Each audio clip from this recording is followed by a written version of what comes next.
Admit करतात.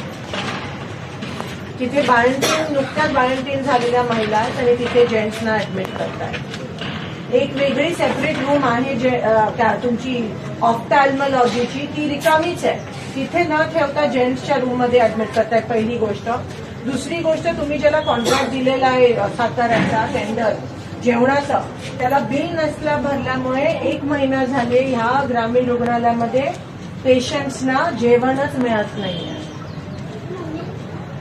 आणि तिसरी गोष्ट, तुमचं सीबीसी पॅथॉलॉजी टेस्टसाठी जे डायनोड लागतात, ती मशीन, ती डायनोड मशीन गेले 1 वर्ष इकडे नाहीये.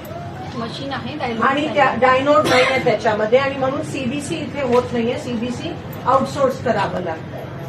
आणि चौथी गोष्ट, 34 स्टाफची मंजुरी आहे, पण आता सध्या फक्त 25 लोक कामावर आहेत. ते पण आहेत का नाही अजून मला त्याच्यात पटलं नाहीये. आणि ज्या जानकर मॅडम आहेत त्यांचे इथे दुर्लक्ष होत आहे.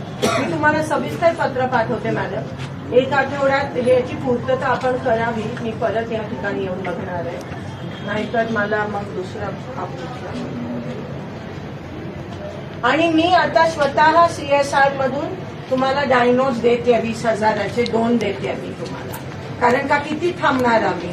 तुम्ही लोकांना वेठीस न धरता ताबडतोब आज इन्स्ट्रक्शन द्या की मेल आणि फिमेल सेपरेट झालं पाहिजे. हे टोटली चुकीचं आहे. महिलांवर या ठिकाणी प्रायव्हसीवर अतिक्रमण होत आहे. आणि त्या जेवणाच्या माणसाला, ते टेंडरवाल्याला आता ताबडतोब